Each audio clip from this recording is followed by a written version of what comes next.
السلام علیکم ورحمۃ اللہ وبرکاتہ۔ بسم اللہ الرحمن الرحیم۔ دوستو، ایک دفعہ کلکتہ سے ایک کتاب شائع ہوئی جس میں محبوب رب کائنات محمد مصطفیٰ صلی اللہ علیہ وسلم کا کارٹون بنا کر چھاپا گیا تھا۔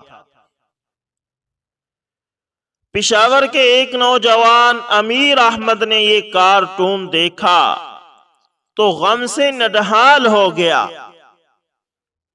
ضیاء حالوی نے اس واقعے کو بڑے دل نشین انداز میں یوں قلم بند کیا ہے۔ موصوف رقم طراز ہے کہ ایک عجیب تصویر اس نوجوان کی آنکھوں کے سامنے سے گزری۔ ایک غیر متوقع منظر اس کی آنکھوں نے دیکھا۔ اس نے دیکھا کہ جس پیکر نور کو وہ مصور فطرت کا سب سے حسین شہکار سمجھتا تھا، کاغذ کے ایک ٹکڑے پر مرتسم ہے۔ گویا سمندر کوزے میں بند ہے اور بشریت کاغذ پر اتر آئی ہے۔ اس کی سمجھ میں یہ بات نہیں آ رہی تھی کہ جس جسم لطیف کا سایہ تک نہ تھا، اس کی تصویر کاغذ پر کیسے اتر سکتی ہے۔ پھر اس نے وہ سطریں پڑھی جو بطور تعارف قلم بند ہوئی تھی، وہ الفاظ پڑھے جو بطور القاب استعمال کیے گئے تھے، اور وہ دل خراش فقرہ پڑا جس کو ذیل عنوان بنایا گیا تھا اور جس سے صاحب تصویر کی جلالت اسمی کا پتہ چلتا تھا۔ اور اب اس کی سمجھ میں یہ بات آ گئی کہ کسی گستاخ نے اس کے محبوب کائنات محمد مصطفیٰ صلی اللہ علیہ وسلم کا کارٹون بنا ڈالا ہے۔ وہ محبوب جو کائنات کی عظیم و جلیل شخصیت ہے، جو دنیا کا نجات دہندہ بھی ہے اور فرمان روائی گیتی بھی، جس نے انسانیت کی سب سے زیادہ خدمت کی اور جو دنیا والوں کو جینے کا سب سے اچھا سلیقہ سکھا گیا، اس کی شان میں گستاخی کی گئی، اس کا مذاق اڑایا گیا تھا۔ امیر احمد غم سے نڈھال ہو گیا۔ وہ مرغ بسمل کی طرح تڑپ رہا تھا۔ آج اس کے دل پر ایک چوٹ لگی تھی، اس کے قلب کو ایک صدمہ پہنچا تھا، اس کے دل کا سکون چھن گیا تھا، اس کے ہونٹوں کی مسکراہٹ سلب ہو گئی تھی۔ کتاب اس کے سامنے تھی، اس پر چھپی ہوئی تصویر اسے برابر دیکھے جا رہی تھی۔ وہ شدت درد سے چیخ اٹھا۔ گھاؤ گہرا تھا، اس لیے اس کی تکلیف بھی ناقابل برداشت تھی۔ اس کی روح اس زخم کی اذیت کو برداشت نہ کر سکی اور بلبلا اٹھی۔ اس کے ہاتھ سے پیمانہ صبر چھوٹ گیا۔ اس نے طے کر لیا کہ جلد سے جلد کلکتہ پہنچے گا، جہاں سے وہ رسوائے زمانہ کتاب شائع ہوئی تھی، وہاں پہنچے گا۔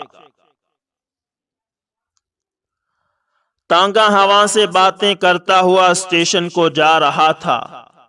اس کا دوست عبداللہ اس کے ساتھ ہی تانگے پر سوار تھا۔ امیر احمد اس سے کہہ رہا تھا، میں نے زندگی کے آخری سانس تک تم سے دوستی نبھانے کی قسم کھائی تھی۔ میں نے تمام عمر رفاقت کا وعدہ کیا تھا، اور میں نے زندگی کے ہر موڑ پر تمہارا ساتھ دیا بھی۔ میں نے تم سے بے پناہ محبت کی اور میرا سارا پیار تمہارے لیے وقف رہا، لیکن آج پہلی بار میں تمہارا ساتھ چھوڑ رہا ہوں۔ میں نے طے کر لیا ہے کہ اپنے آقا محمد مصطفیٰ صلی اللہ علیہ وسلم پر صدقے ہو جاؤں، ان کی عزت و حرمت پر کٹ مروں اور ان کی بارگاہ ناز میں نقد جان بھی نظر کروں۔ میں کلکتہ اسی مقصد سے جا رہا ہوں، شوق شہادت ہی مجھے وہاں لے جا رہا ہے۔ میرے بعد تم میری بوڑھی ماں کا خیال رکھنا، اگر تم سے ہو سکے تو میرے یتیم بھائیوں اور بے سہارا بہنوں کی خبر گیری کرنا، یہ میری آخری گزارش ہے۔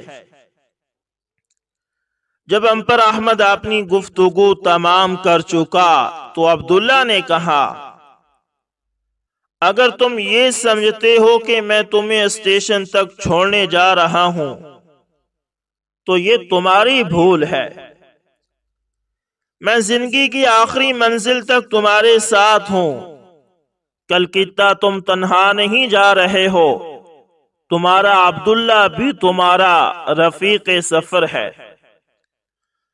اپنے آقا محمد مصطفیٰ صلی اللہ علیہ وسلم پر قربان ہو جانے کی تمنا اکیلے تمہارے دل ہی میں نہیں مچل رہی، اس میں بھی تمہارا شریک کار ہوں۔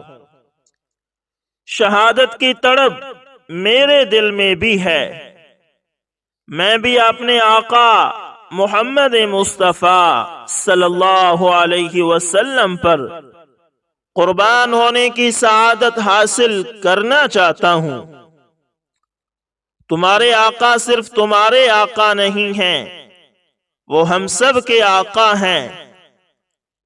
ان کے بارے احسانات سے صرف تمہاری ہی گردن خم نہیں ہے، ہم سب ان کے منت کش کرم ہیں۔ ان کا جمال دل فروز ہماری آنکھوں کو بھی فروغ بخش رہا ہے، اور ان تجلیوں سے ہمارا خانہ دل بھی معمور ہے۔ میدان حشر کی تیز دھوپ میں ان کے سایہ رحمت کی تلاش تنہا تمہیں کو نہیں کرنی چاہیے۔ قبر کی منزل اور پل صراط کے سفر میں ان کے سہارے کی ہمیں بھی ضرورت ہے۔ ان کے دامن رحمت میں ہمیں بھی پناہ لینی ہے، اور انہی کی کرم فرمائیوں پر ہماری نجات بھی منحصر ہے۔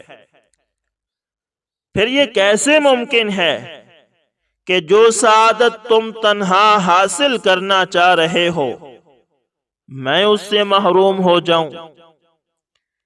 میں تمہارے ساتھ کلکتہ جا رہا ہوں، ہم دونوں ایک ساتھ جام شہادت نوش کریں گے۔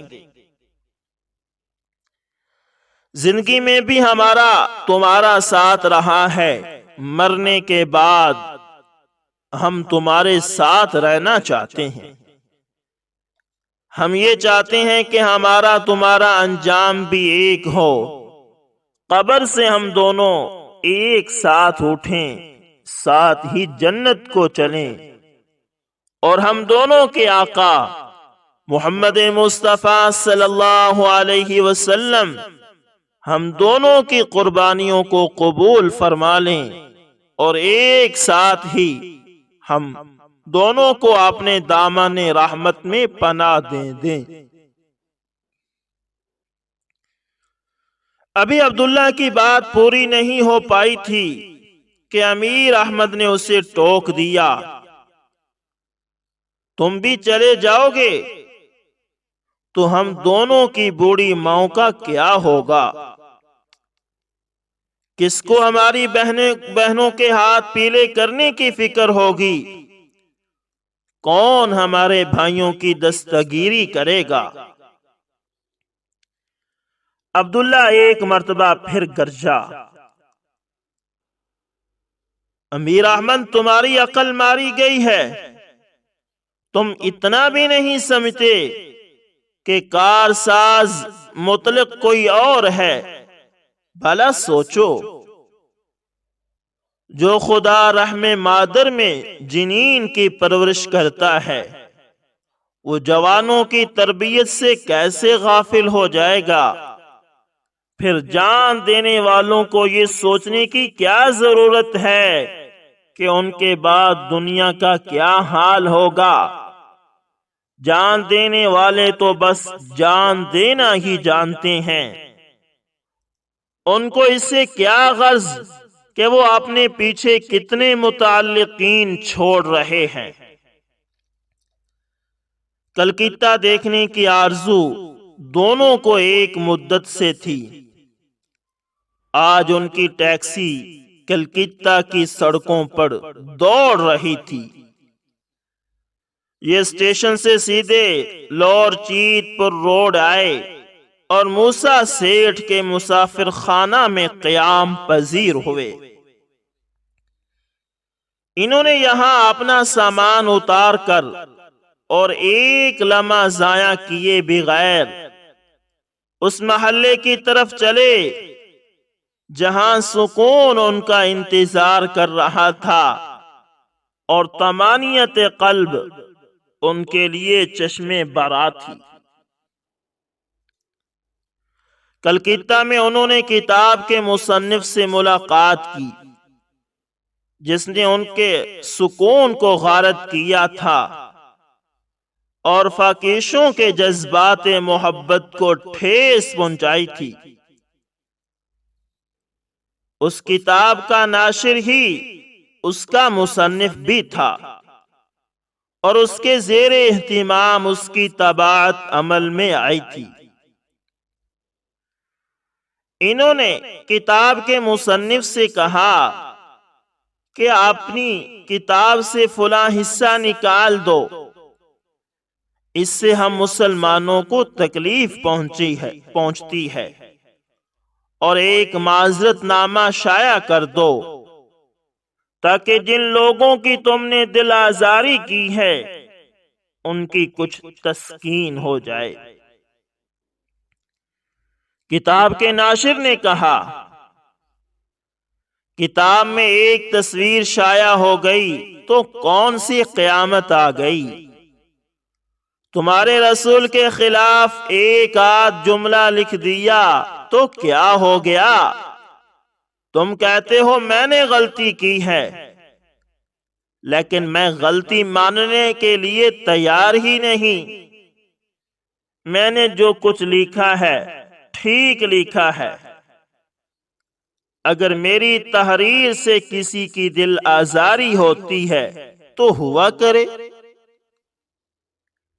میں ایسا کبھی نہیں کر سکتا کہ معافی نامہ شائع کروں۔ میں اپنی غلطی کا ڈھنڈورا نہیں پیٹ سکتا۔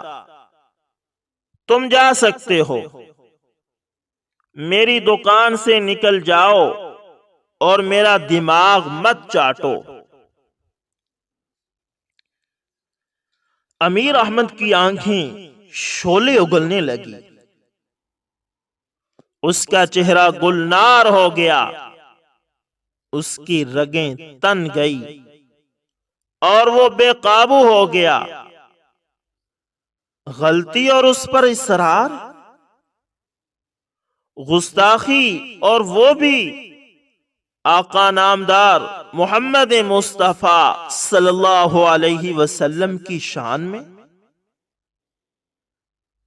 اس نے ایک جست کی، عبداللہ بھی اپنی جگہ سے اچھلا، دونوں اس نامراد پر ٹوٹ پڑے۔ پھر ایک بجلی تھی، چمک گئی، ایک خنجر تھا جو کلیجہ میں اتر گیا۔ اب یہ دونوں سڑک پر کھڑی ٹریفک پولیس سے کہہ رہے تھے کہ میں نے خون کیا ہے، میں قاتل ہوں، مجھے گرفتار کر لو۔ پولیس خوف کے مارے بھاگ کھڑی ہوئی۔ پھر انہوں نے قریبی تھانے کو اطلاع دی، یعنی پھر پولیس والوں نے قریبی تھانے کو اطلاع دی اور ان دونوں کو گرفتار کر لیا گیا۔ عدالت میں دونوں کی پیشی ہوئی تو مہر قانون کی ضد سے بچانے کے لیے اپنی خدمات مفت پیش کی گئی۔ رؤسائے شہر نے ان کے مقدمے کی پیروی کرنے کا بیڑا اٹھا لیا۔ بچوں نے کئی دنوں سے مٹھائی اور چاکلیٹ کے سارے پیسے بچا بچا کر آج ہی کے لیے رکھ چھوڑے تھے۔ خواتین نے اپنے کانوں کی بالیاں آج ہی کے لیے اتار رکھی تھی۔ سارا نگر یہ چاہتا تھا کہ یہ دونوں عدالت کی نگاہ میں مجرم ثابت نہ ہوں، کسی طرح یہ قانون کی ضد سے بچ جائیں۔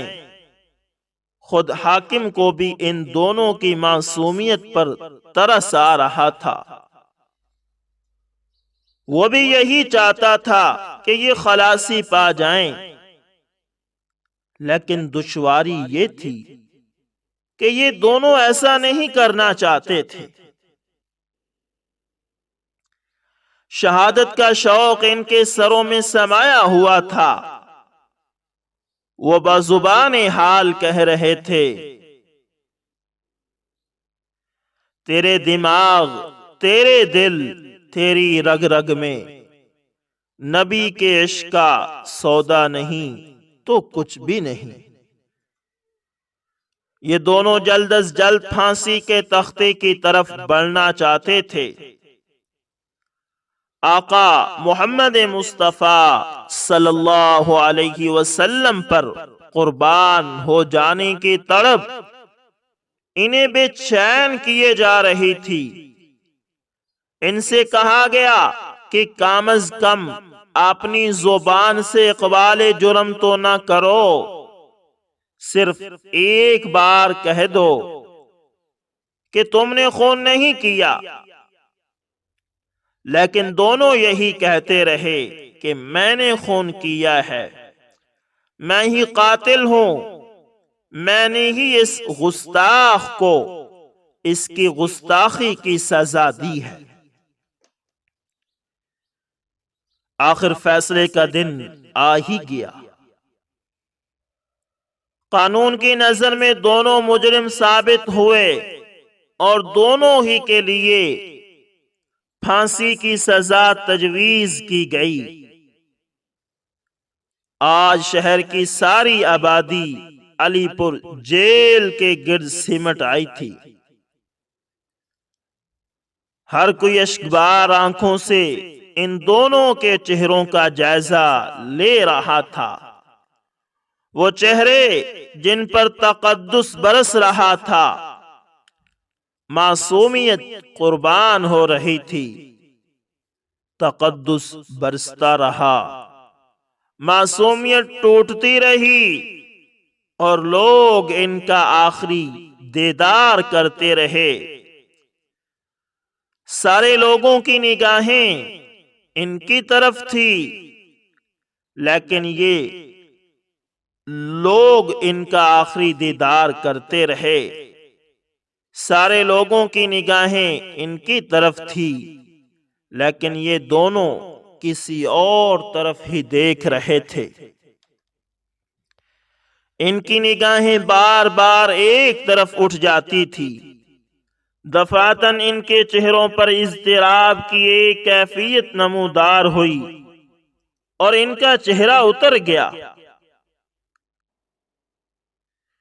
ان دونوں کا آخری دیدار کرنے کے لیے ان دونوں کی ماں بھی پشاور سے آ گئی تھی، اور اس وقت یہ دونوں بھی دیکھنے والوں کی صف میں کھڑی تھی۔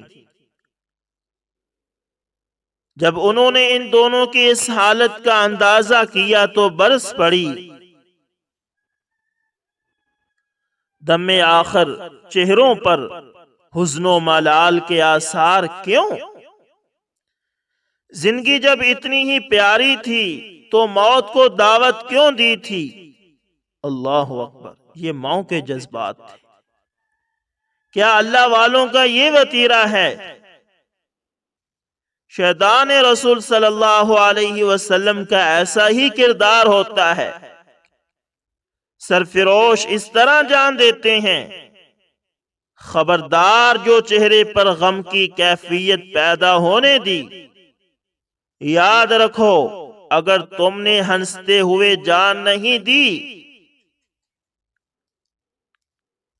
اگر دار و رسن کا پرتپاک خیر مقدم نہ کیا، اگر مسکراتے ہوئے جام شہادت نہیں نوش کر سکے، تو ہم مائیں تمہیں اپنا دودھ کبھی نہیں بخشیں گی۔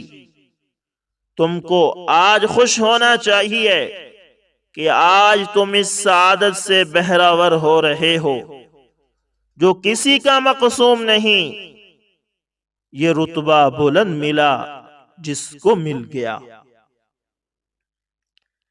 امیر احمد اور عبداللہ ایک ساتھ بول اٹھے۔ چہروں پر جو اضطراب کی لکیر آپ کو نظر آ رہی ہے، وہ اس وجہ سے نہیں ہے کہ ہم لوگ جان سے جا رہے ہیں۔ ہمارے چہروں پر غم کی گھٹا اس لیے نہیں چھائی کہ ہم تختہ دار پر چڑھنے ہی والے ہیں۔ ہماری پریشانیوں کی اصل وجہ یہ ہے کہ جام شہادت پیش کرنے میں یہ لوگ دیر کیوں کر رہے ہیں۔ ہماری نگاہیں اس وقت جو کچھ دیکھ رہی ہیں، اگر آپ دیکھ لیجئے تو آپ بھی ہماری جگہ آنے کی کوشش کریں گی۔ آپ کے اطمینان کے لیے ہم اتنا ہی کہہ دینا کافی سمجھتے ہیں کہ ہمیں ہماری منزل مل گئی۔ ہمارے آقا کالی کملی اوڑھے ہمارے سامنے کھڑے، اپنے ہاتھوں کے اشاروں سے ہمیں اپنے پاس بلا رہے ہیں۔ پھانسی کا پھندا آہستہ آہستہ ان کی طرف بڑھ رہا تھا اور وہ ہنستے ہوئے جان دے رہے تھے۔ انہوں نے جان دے ڈالی، وہ شہید ہو گئے۔ رحمت کی گھٹائیں ان پر برس پڑی اور وہ ان میں سر سے پاؤں تک ڈوب گئے۔ جنت کے جانے والے، جنت کا سفر مبارک ہو، ان کی سرمدی راحتیں مبارک ہوں، ابدی نعمتیں مبارک ہوں۔ ان شہیدان محبت کی آخری آرام گاہ کلکتہ کے قبرستان میں ہے۔ تمنا ہے کہ جالی پر تیرے روزے کی جا بیٹھے، قفس جس وقت ٹوٹے طائر روح مقید کا۔ تو دوستو، یہ تھے دو شہیدان ناموس رسالت، امیر احمد اور عبداللہ،